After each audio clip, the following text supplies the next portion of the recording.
Well, high unemployment, rising gas prices, gas shortages, the rest of the media finally telling you what we've been talking about for months. Inflation is a real problem, and a lot of folks are scared. Today, Bloomberg, the New York Times, CNBC, all talking about panic, shortages, fears, jitters. No matter what you call it, it's hard to spin this. The White House, though, is trying. It says there's bound to be surprises as the U.S. recovers from the COVID pandemic. Now, take a listen to the president, top economic advisor Cecilia Rouse, talking about the jitters out there. At moments like this, it is important to focus on trends and not month-to-month or week-to-week oscillations.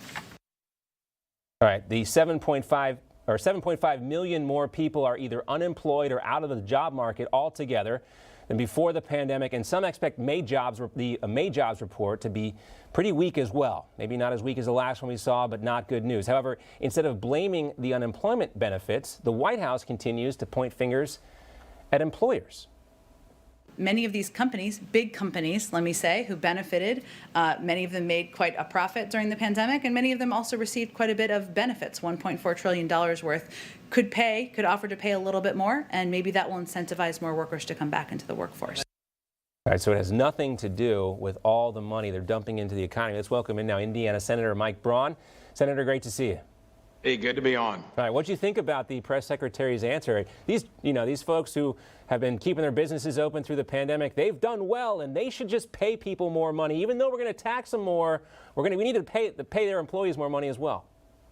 So the last recess week, I traveled around the state of Indiana, not to reinforce my own thoughts on it, but heard from every business, small, medium, and large, how tough it was. We're down to nearly full employment again in a state that was, I think, like close to 3% pre-COVID. Best economy we had in my 37 years being a part of it as a CEO and CFO of my company. They clearly said, we cannot get people to come back. The federal government competing with this enhanced unemployment benefit that we tried to take out way back in March of 2020 at the level of $600, and then here again fought it and couldn't get any Democrat to come along with it, not to do anything, because the signals from the economies that were strong going into COVID, it's robust. And even checking in with my kids and the team that runs my company, huge number of open job slots for that very reason. Thank goodness Governor Holcomb in Indiana went along with maybe 18, 19 other Republican governors to refuse the benefits. And everything you heard the press secretary say there does not make sense. They're not listening to the street, and especially small businesses. Large businesses have a little different dynamic in how they navigate through it. Main Street USA needs those benefits lifted. Thank goodness it's happened in many states. There does seem to be somewhat of a perverse incentive for the administration to, on one hand, talk about how dire the economy is, or how the country still needs to recover. Because that's their leverage for getting all this spending passed, right? If the economy is doing well, they don't have that selling point. They don't have the need to really pump this much money into the economy. So they're trying to have it both ways. It's bad, but it's not that bad, but bad enough that we need to pass all this additional spending. Well, especially when you're hyping up the economy with a lot of this money that will constitute kind of a sugar high, in the sense that it's not the real productive economy creating the jobs and demand for labor.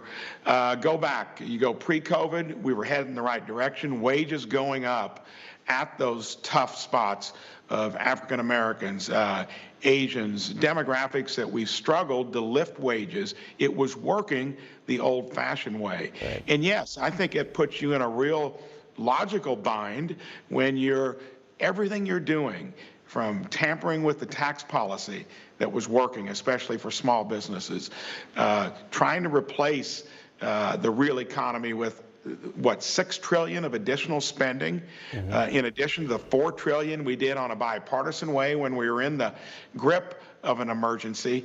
No, I think it's going to get them backpedaling in many cases. And the sad thing is, it's going to feel rather good out there when county commissioners call me. How can we spend this money? What's the latitude? And the fact that we're borrowing every penny of it. That argument about raising taxes. That is such a small portion of $6 trillion. Yeah, it's that not.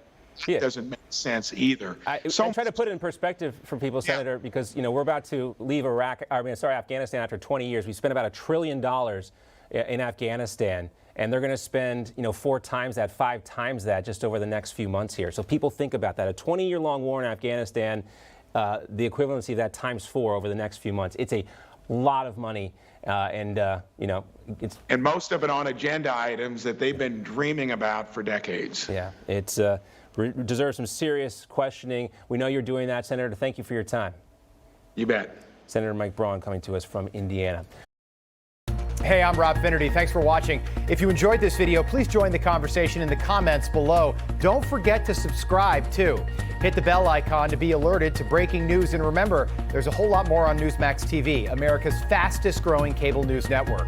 Newsmax TV, we're real news for real people.